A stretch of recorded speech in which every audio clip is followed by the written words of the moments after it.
glad you're here and welcome to my fall TBR. I came up with a list of a bunch of books that I feel like scream fall vibes because I'm ready to get in the fall mood and have a candle lit and read my book with the leaves falling and be cozy and comfy, I don't know. So I accumulated a few books, I separated them by genre, and I'm going to share them with you so we can all get in the fall mood together. I have literary fiction, although that one does have a few historical fiction books in it as well. I have a mystery thriller, of course, and I have fantasy. Let's get right into it. I'm going to start with literary fiction, and the very first book on my literary fiction TBR is The Storied Life of A.J. Vickery. I am so excited to read this book. This is definitely a book I'm going to read. Essentially, it follows an old man named A.J. Vickery, if you couldn't tell. He's kind of a loner, he's grumpy, he sticks to himself, and he owns a bookstore, but the bookstore is really all he has. But unfortunately, the bookstore is not doing well anymore, and then to top it all off, he lost his prized possession, a collection of poems. He's like down in the dumps right now. Things are not going his way, and suddenly a box appears on his front door, and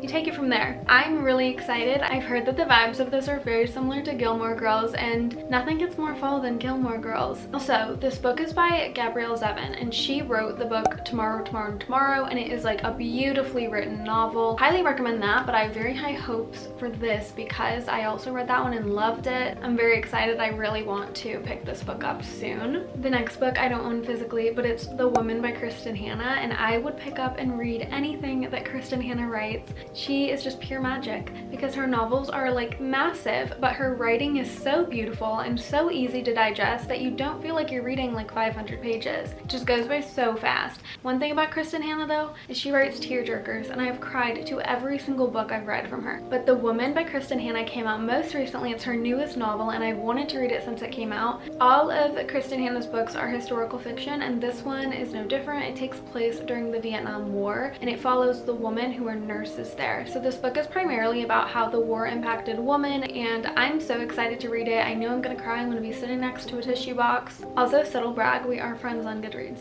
so.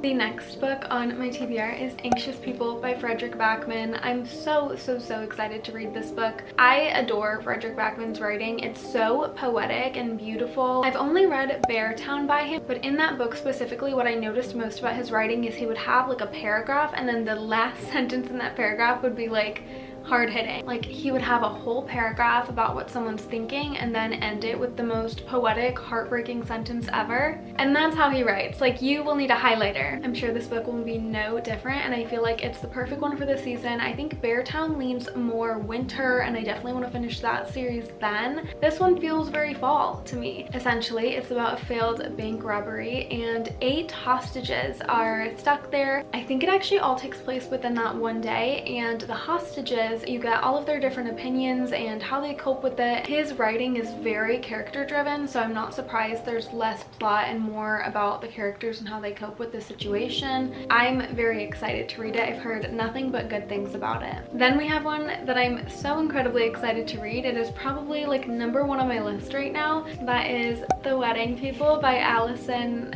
Espach. I'm probably saying that wrong, but I want to read this book so bad. I can't even explain it, and you can tell because I own a hardcover. I don't buy hardcovers, but first off, this cover was so beautiful. I thought if I love this, I can display it on my bookshelf, and second, I really think it's going to be a 5-star read. Like, I'm so hopeful. Basically, it takes place in Rhode Island at a wedding venue, and Phoebe goes to Rhode Island to stay at this hotel because she had always planned to do it with her husband. However, they're no longer together, and the bride at this wedding has everything accounted for except for Phoebe's presence.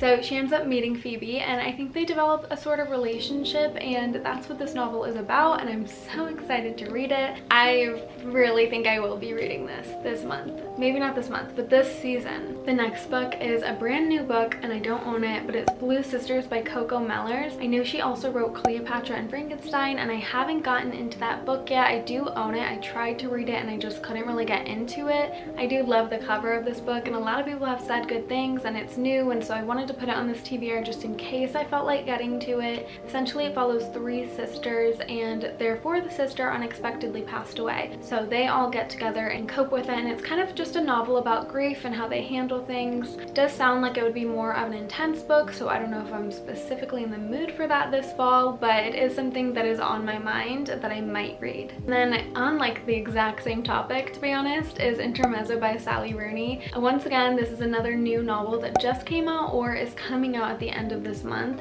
I love Sally Rooney. I read Normal People by her. It was a 5-star read for me, so I am really excited for this one. It follows two brothers and they are also dealing with grief. A lot of Sally Rooney's books are very character driven, so I wouldn't be surprised if the plot really was just these two brothers like dealing with grief together and how they grow and how they cope. But the way Sally Rooney writes is so beautiful. She has her own take and she is just so individual. Like, you don't find writing like Sally Rooney anywhere else, and that's what I love most about it. So I'm very intrigued. I really think I will like this book. I just don't know if it's at the top of my list for books I want to read. Now we're getting into the mystery thrillers.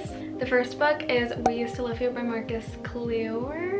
And it follows a couple who just got a new house, and it's kind of a fixer-upper house, and they are pretty much isolated. It's on like a secluded little piece of land, and one winter night the family that used to live there knocks on their door, and then a bunch of creepy stuff starts happening. I've heard it leans more horror. I'm a little bit of a scaredy cat, so I am scared of this one, but I do want the thriller vibes this fall, so who knows, I might get to it. I might be too scared. The next one is Bright Young Women by Jessica Knoll. This book is a historical fiction mystery thriller. Essentially, this book is about a serial killer, and there is a case in which this serial killer attacks a sorority in Florida State. This is not about the serial killer, it's about the women who were impacted by it but survived. So either they think their friend was a victim or they were in the sorority and ended up surviving. They get together and try and figure it out and get justice for their friends. I think it sounds very interesting. It definitely sounds like a heavier read, maybe a little bit scarier, especially for someone who is paranoid all the time, but I am excited to read it, and I have heard good things and it feels very fall to me. Then I have the book Listen for the Lie by Amy Tintira. I've heard really good things about this book. I know that it has a podcast aspect to it, which I love podcasts and books. Essentially, it follows a girl named Lucy, and she was accused of killing her best friend Savvy. However, she has no memory of the night, so she doesn't even know if she did it. She has no idea, but it happened 5 years ago, and she was able to move states and kind of forget about it until a podcaster decided to reopen the case and report about it to try and figure out what really happened. And I love podcast aspects in books, specifically if you listen to it on audiobook, because then it actually sounds like a real podcast. So I am definitely gonna pick this book up because I just cannot wait to listen to the podcast. Then I have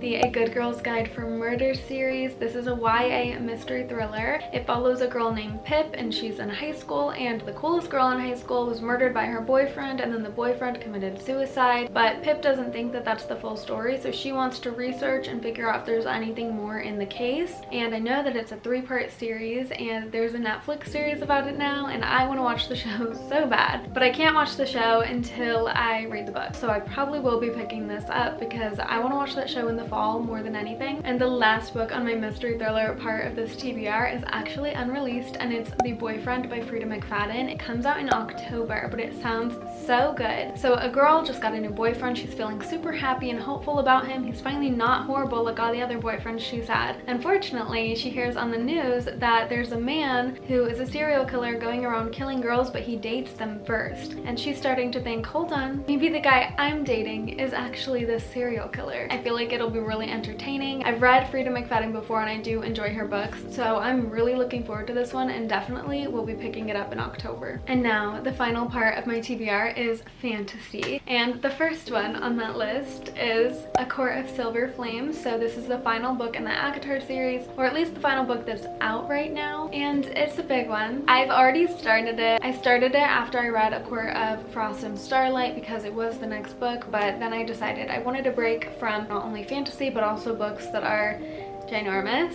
So I'm taking a little break from the series, but I do love the series, so I can't wait to get back into it. I feel like I'm gonna be sad once it's over though, once I don't have anything left to read of it. So I am definitely going to read this. I don't know when, but I mean I have to. I'm gonna finish the series one way or another. Then I have Reckless, which is the second book in the Powerless series. I read Powerless, I read Powerful, so now I only have Reckless left. I've heard very mixed opinions about this book, so I have to say I'm a bit scared to pick it up. I've heard heard that it's like a little bit repetitive, and maybe she kind of took the fact that people love banter and ran with it, so I'm a little bit nervous. I feel like I might not like it. It's not at the top of my list, but I did really enjoy Powerless, and Powerful was cute. I might pick it up. Then I have Divine Rivals by Rebecca Ross, which is the first book in the Letters of Enchantment series, which I believe is only 2 books. I have never really read fantasy. ACOTAR and Powerless are the only fantasy series I've ever read, so I've heard really good things about this one. It's a young adult enemies to lovers fantasy book that follows 2 characters who find out they can communicate with each other through magical letters, and then they communicate throughout wars. I think a war with the gods and stuff. Just a lot of stuff going on. I am so bad at describing fantasy novels, but I feel like it's better to go into them blind anyway. I have been wanting to pick this book up because I've only heard good things about it, so it's definitely a book I might read on my TBR. That was very contradicting. I said definitely and might. I might read it. The next book on my TBR is Light Lark by Alex Astor, and it is the first book in the Light Lark trilogy, I believe. And I know that this author has been documenting her whole writing experience on TikTok, and I've heard a lot of things about this book. It's like very mixed opinions. People either love it or hate it. I personally really enjoy trials in fantasy books, and this book was specifically recommended for that, so that's why it's on my TBR. Essentially every 100 years an island pops up, and the leaders of 6 different realms are offered the opportunity to go there and fight. I don't know what they're fighting for. I don't know what they might win. It sounds like there will be trials, and I really do like trials, so I do want to give it a shot, and I might end up loving it. The last book on my TBR is Somewhere Beyond the Sea by TJ Klune. This is the sequel to The House in the Cerulean Sea, which I loved. It is the cutest magical fantasy warm hug book you will ever read. I'm like absolutely obsessed with it. It followed a caseworker who went to a house in the Cerulean Sea, and he had to watch over the most dangerous